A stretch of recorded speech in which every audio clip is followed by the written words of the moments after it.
Ça sent bon, ça sent l'été. Good morning Angel, ravie de te retrouver aujourd'hui dans cette nouvelle vidéo. Aujourd'hui, je t'embarque avec moi en cuisine.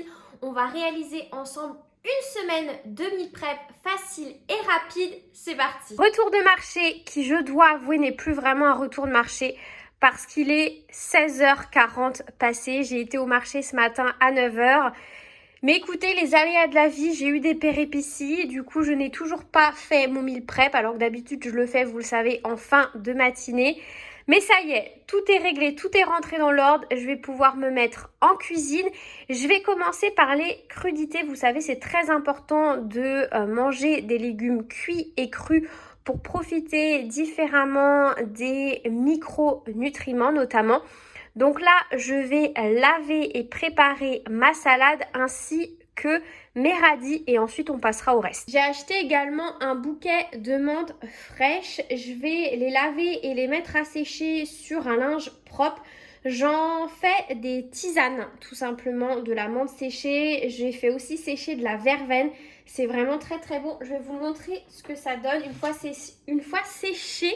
J'allais dire séché. Une fois séché, ça donne ça. Donc ça se conserve hyper bien dans un contenant hermétique. Là, je mets ça dans un bocal en verre et franchement, c'est top. C'est hyper bon. Première étape, la salade, elle est lavée. Je vais la conserver dans les seaux roses à salade, dans le bac à légumes. Pareil, j'ai lavé mes radis. Ça va aller dans le bac à légumes. La semaine prochaine, ils annoncent chaud. Donc là, on va vraiment partir sur des recettes estivales.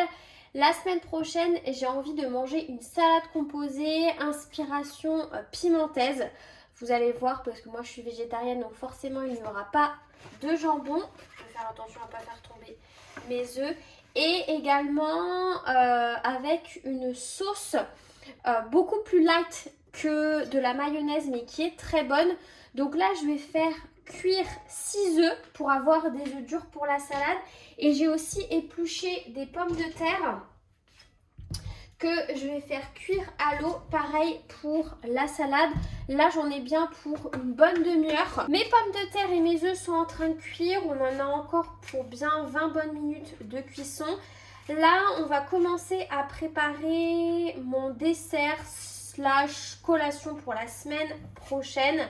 On va faire ensemble une tarte aux pommes façon crème brûlée. C'est une recette que j'ai vue sur internet que je ne connais pas du tout. Je ne sais absolument pas si c'est bon. Écoutez, on va tester ça dans cette vidéo ensemble. Donc là, j'ai besoin de 3 pommes. Donc j'en épluche 3. J'ai préchauffé mon four à 120 degrés. Et je vais ensuite faire revenir les pommes dans un peu de beurre. Et ensuite, je vais préparer mon appareil voilà, à tarte aux pommes type crème brûlée. Ça n'a pas l'air bien compliqué à faire comme recette. Après, à voir si c'est bon. On verra ça ensemble. Dans cette vidéo, on va préparer du coup un dessert / collation. Donc la tarte aux pommes façon crème brûlée. On va préparer 2 recettes salées. Donc là, la salade pimentaise. Et on va aussi également préparer une quiche salée qui va du coup aller avec les crudités qu'on a lavées tout à l'heure. Il y aura 3 recettes dans cette vidéo parce que je ne vais pas préparer de petit déjeuner. Étant donné qu'en ce moment, je suis plus team porridge au micro-ondes. Donc voilà, c'est vraiment une recette qui me prend 5 minutes que je fais en last minute. Et j'ai également la semaine dernière préparé des muffins anglais que j'ai congelés et que je décongèle au grille-pain. Donc autant vous dire que pour les petits déjeuners, j'ai largement de quoi faire. Donc voilà, il n'y aura pas de recette dans cette vidéo concernant les petits déjeuners. Donc voilà, là je vais éplucher mes pommes, les couper, les faire revenir dans la poêle avec un peu de beurre. Mes pommes sont en train de cuire. Je vous listerai la quantité des ingrédients en barre d'infos. Je pense que ce sera plus simple comme ça. Je vais prendre ma pâte. Alors normalement dans la recette initiale, c'est une pâte sablée. Mais écoutez, moi je préfère tout ce qui est pâte feuilletée pour les tartes. C'est une préférence, mais vous pouvez prendre tout à fait une pâte sablée. Étant donné que j'ai la flemme et que je veux aller au plus rapide, j'ai acheté une pâte toute faite U-Bio. C'est parfait, ça fait très bien l'affaire. J'avoue que la pâte brisée, à la limite, je peux la faire. Mais là, je vous avoue que je ne vais pas la faire. J'en ai acheté une toute prête. Parce que flemme, mais la pâte feuilletée, par contre, clairement, je la fais jamais moi-même. Pour faire l'appareil crème brûlée, on va avoir besoin de 4 œufs, mais uniquement les jaunes. Par contre, on va pas acheter les blancs. Surtout pas, parce qu'on va s'en servir pour la recette juste après. Alors, les pommes commencent à être bien fondantes. Je vais ajouter aux œufs 50 g de sucre. Moi, je vais mettre du sucre vanillé que je fais moi-même. Vous avez la recette en réel sur Instagram. 25 centilitres de lait, donc moi c'est du lait de soja. Et je vais aussi ajouter 25 centilitres de crème. Je vais venir les disposer sur ma pâte feuilletée. Mais je sens que je vais galérer. Comment je vais faire ça? Avec les doigts, mais ça va être chaud. Ah, je vais me brûler. Bon, je me suis brûlée à peu près 10 fois. Je vous dis, j'ai beaucoup juré. Je vais pouvoir verser ça dessus. Et ça part au four 1 heure à 120 degrés. Je vous annonce que j'ai officiellement eu une idée de merde. Il fait 26. C'est les premières chaleurs là de l'année. Et moi, j'ai eu l'idée de faire une tarte aux pommes et une quiche. Autant vous dire que là, le four est allumé. Je crève de chaud dans mon appart. Très mauvaise idée, Victoria, de débutante. Hein. Là, du coup, je vais continuer de préparer ma salade pimentaise.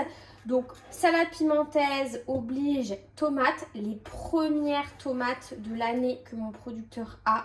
Vraiment, là, je suis refaite. Ça y est, les légumes d'été et les fruits d'été sont enfin là. Donc, ça, c'est une bonne nouvelle. Donc là, j'ai mes œufs et mes pommes de terre qui sont en train de refroidir. Je vais couper les tomates, couper des cornichons, parce que dans la pimentaise, il y a tomates, cornichons. Et ensuite, on va préparer ensemble la sauce. J'ai ajouté les œufs durs à la salade. Là, on va préparer la sauce. Vous allez voir, c'est hyper simple. Donc, j'ai réservé... J'ai mis de côté 2 jaunes d'œufs. Je vais ajouter vraiment un filet d'huile d'olive. Moi, j'aime bien ajouter de l'huile de colza pour les oméga 3. Mais vous pouvez aussi ajouter de l'huile d'olive. Ça fonctionne très bien. On va ajouter une cuillère à café de moutarde. Moi, j'aime bien la moutarde à l'ancienne, perso. Mais voilà, la moutarde classique, ça fonctionne très bien. Le secret de cette sauce, ça va être ça. C'est les carrés frais. Moi, je prends des 0% vu que je suis en sèche pour éviter un petit peu les matières grasses. Mais pareil, les carrés frais classiques, ça fonctionne très bien aussi. Et je vais les ajouter. J'en mets 4, sachant que un carré frais, c'est 25 grammes. Donc, du coup, je mets 100 grammes de carré frais. Après, je pense que c'est une recette qui fonctionne très bien aussi avec du fromage à tartiner classique style Saint-Moret, etc. Moi, je vous avoue que le carré frais, j'aime bien. C'est protéiné. Et là, j'en avais dans mon frigo à faire. Donc, écoutez, je vais pas m'embêter. On ne gaspille pas. Et on va ensuite ajouter une cuillère à soupe de jus de cornichon. Alors, vous pouvez prendre du vinaigre classique. Moi, personnellement, le jus de cornichon dans les sauces, ça fonctionne hyper bien. Et j'ajoute du poivre également. J'ajoute pas de sel parce que les carrés frais, c'est déjà assez salé. Donc, juste du poivre, c'est très bien. Et on va mixer tout ça. Je regarde au niveau de la texture. Et j'ajoute, là je vais rajouter un peu de vinaigre parce que je trouve que c'est un peu trop épais. Je sais pas si vous allez voir, vous voyez, ça fait une texture comme ça, ultra crémeuse. Ça fait penser un petit peu à la mayonnaise. J'ai mis ma salade pimentaise dans un tupperware. Ça part au frais. J'ai sorti la tarte aux pommes du four. Je sais pas ce que vous en pensez. Franchement, ça a l'air bon. Déjà, ça sent bon. Déjà d'une, ça a l'air ultra moelleux. Franchement, ça me fait penser à une crème aux œufs avec des pommes. Je trouve par contre, elle est un peu palote. La pâte est quand même bien cuite, mais ouais, elle est un petit peu palote.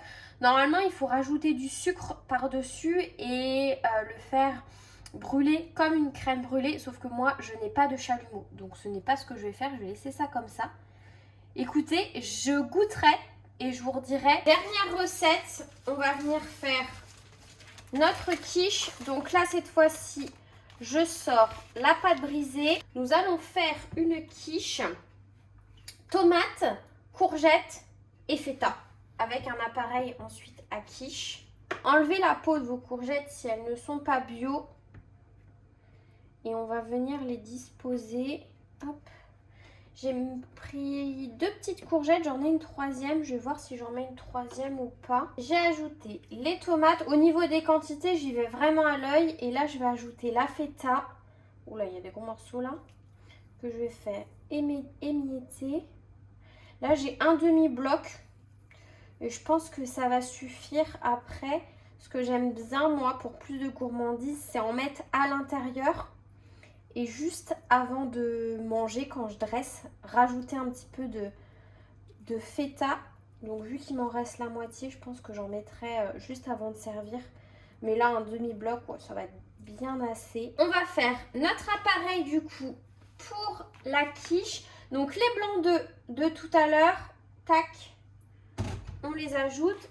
Je vais ajouter 2 œufs. Il me restait de la crème de la tarte aux pommes, du coup je vais l'ajouter comme ça, vraiment on gâche rien. Ce que j'aime avec les quiches, les tartes, peu importe, c'est que vraiment ça permet de faire les fonds de placard et ça c'est top. Comme ça, pas de gâchis. Je vais ajouter 20 centilitres de lait. Là c'est du lait de soja. Je vais ajouter du poivre. Je vais pas saler parce que je trouve que la feta c'est déjà suffisamment salé comme fromage. Par contre, je vais ajouter des herbes. Donc là, c'est un mélange d'herbes que je fais moi-même avec du romarin, de l'origan. Qu'est-ce que je mets d'autre dedans? Je ne sais plus. Bref, vous pouvez mettre un mélange d'herbes aromatiques que vous avez, type herbes de Provence. Et ça, je vais verser ça sur ma quiche. Ça part, ça, 30 minutes à 180 degrés. Et tadam! J'ai tout terminé. J'ai goûté la fameuse tarte aux pommes façon crème brûlée. Je dois avouer que c'est vraiment très bon. Si vous avez la possibilité d'ajouter du sucre et de le passer au chalumeau, je pense que ça va être encore meilleur parce que du coup, on va avoir cet effet croquant en bouche. Moi, ce n'est pas mon cas, mais en tout cas, elle est très bonne. Et donc du coup, ma petite quiche de légumes, courgettes, feta, tomates avec mes crudités et la salade pour la semaine prochaine. C'est vraiment un meal prep estival. Là, on est sur des recettes d'été. Je vais me régaler. C'est tout pour moi aujourd'hui. J'espère que cette vidéo t'aura plu, qu'elle t'aura donné envie de te mettre en cuisine. Moi, je te dis à dimanche prochain pour une prochaine vidéo. Et en attendant, prends soin de toi. Bye!